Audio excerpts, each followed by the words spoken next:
And you know what this NBA Finals proved? It proved you have to have a great culture to win an NBA Finals. But just because you have a great culture doesn't ultimately mean you're an NBA, you're a finals, you're a championship contender.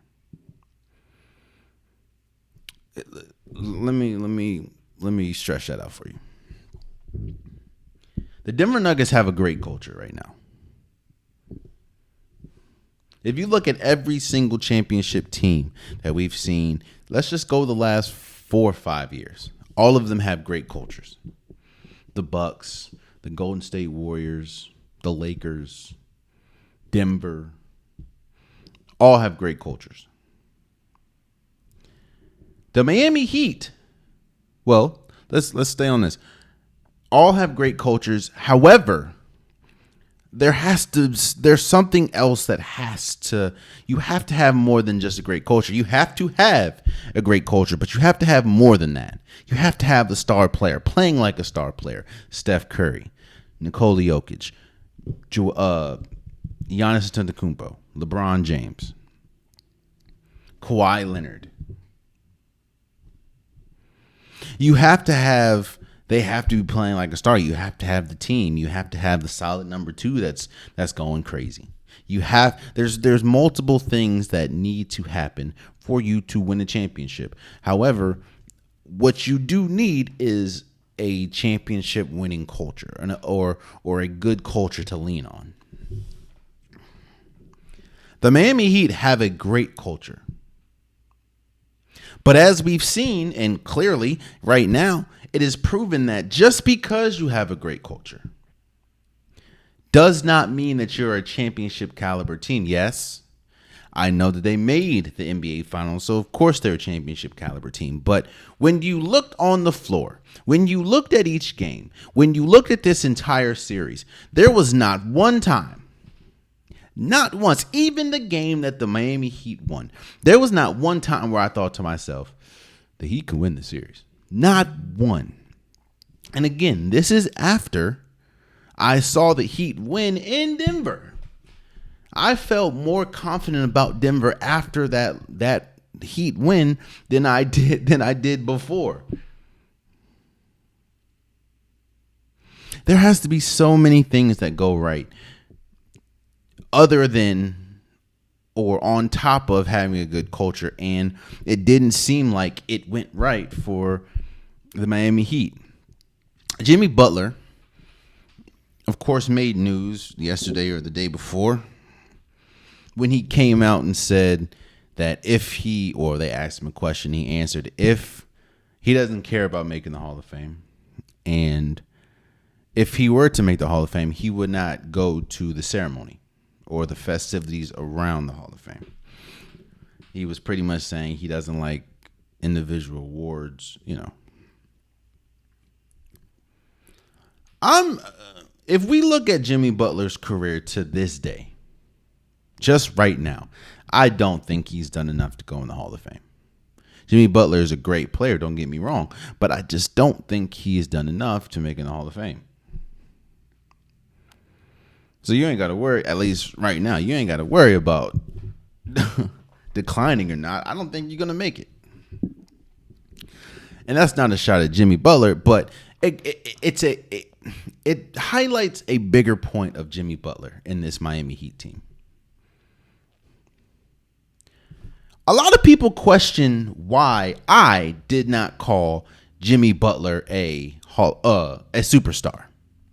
I was on the boat that Jimmy Butler is not a superstar. Very hard being on that boat when you're averaging 37 points against the number 1 defensive team in the league in the Bucks, and then of course ultimately beating the Celtics. But I was on that boat saying that Jimmy Butler is not a superstar because in the NBA Finals proved it to me.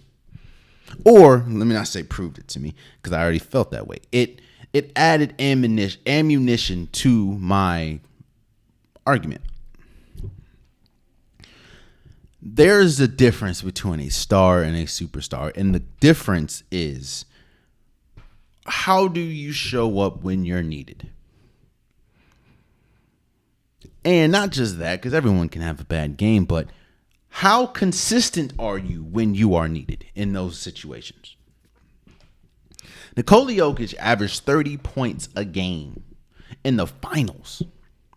He became the first player in NBA history to lead the playoffs in points, I think assists and rebounds out of everyone.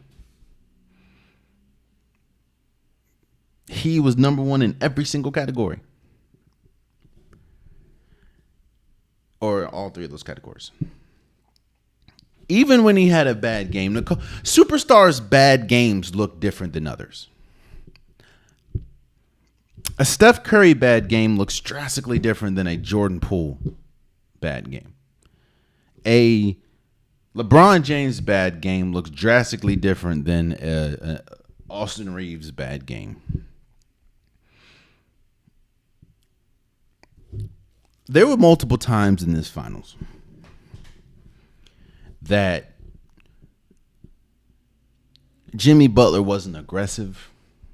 It seemed like he was kind of hiding from the ball, maybe because he was tired, maybe he was gassed, I don't know.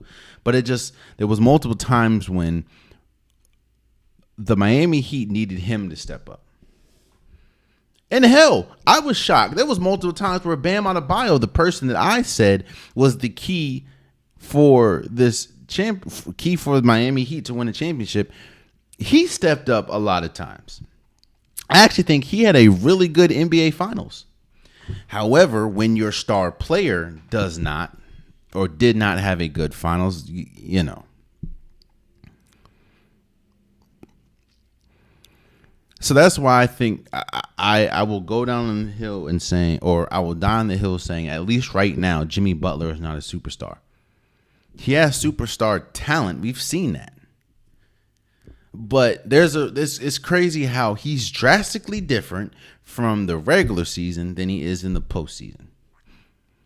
Or when you need him the most, the last few playoff runs from the bubble, while he had a couple incredible, he had like one or two incredible finals games in the bubble. He ultimately, towards the end, he just ran out of gas. Same thing happened last year against the Celtics. Even though they were, game 7, he missed the shot. And of course, going against the Denver Nuggets. I understand when you have Aaron Gordon and Bruce Brown guarding you. That's tough. But again, superstars and stars are two different things. So, and let's get back to the original point, and let's get back to the entire team and how the Miami Heat have a great culture, but that doesn't ultimately mean that they're a championship caliber team. And also, just because you make it to the NBA championship doesn't mean that you're a championship caliber team. Because again, the NBA Finals, and it's going to expose you for who you are. One of the biggest reasons why the Boston Celtics didn't win last year is because they kind of like how they lost this year. They were live by the 3, die by the 3. They stopped making it, and they're a high turnover team. Well, when you're a high turnover team and you're going against a team that thrives on scoring off turnovers and also has the greatest shooter of all time, you know what I'm saying? There's a reason why they make a big point to say that players like Max Strus or Gabe Vincent or Caleb Martin, or actually maybe not Caleb Martin, or Duncan Robinson. There's a big reason why they emphasize the fact that they're undrafted, because undrafted players aren't supposed to be key contributors for a team. It kind of goes back to the great culture. The great culture of Miami has turned Gabe Vincent into a key contributor for the Miami Heat, has turned Max Strus into a key contributor for the Miami Heat, has turned Duncan Robinson to a key contributor for the Miami Heat. But on the flip side of that coin, when those three are key contributors, or someone like Gabe or Caleb Martin's a key contributor, and they don't perform, then you get what you got in the finals. There were multiple games where the Strus, Duncan Robinson, and Vincent combined for under 10 points. There was that happened multiple times in this finals. While yes, Gabe Vincent was probably the best and most consistent out of those three, when those three are playing big minutes and only combine, and if you want to add, you can add Caleb Martin that too. 4 players are combining for less than 10 points. I think this is a big offseason for the Miami Heat if they want to keep and stay in this. If they want to stay in this realm of we're good enough, or we're good enough to make some noise in the playoffs, but I don't think I don't think that they would have. I don't think Miami Heat would have beat, of course, Denver. I don't think they would have beat the Lakers. I don't think they would have beat Golden State. I honestly don't think they would have beat the Sacramento Kings. Do they want to stay in this realm?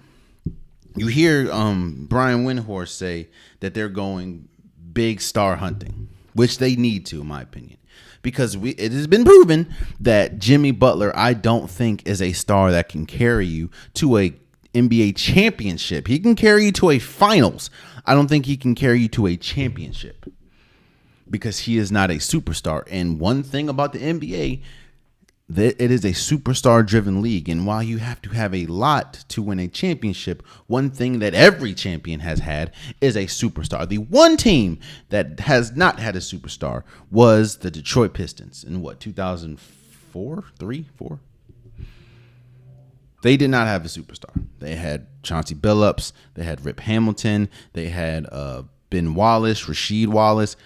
They had those players, but they did not have a superstar. That's the one team in NBA, or that I can think of in NBA history, that didn't have a star or a superstar at the time.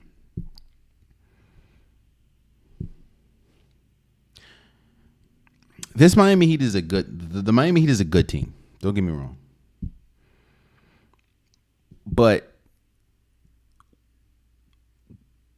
when you're going up against a team that has everything history has shown to win championships, you're going up against a team that has all the components, and you look over and you're looking at a Miami Heat team that have very much none of the components, it looks away.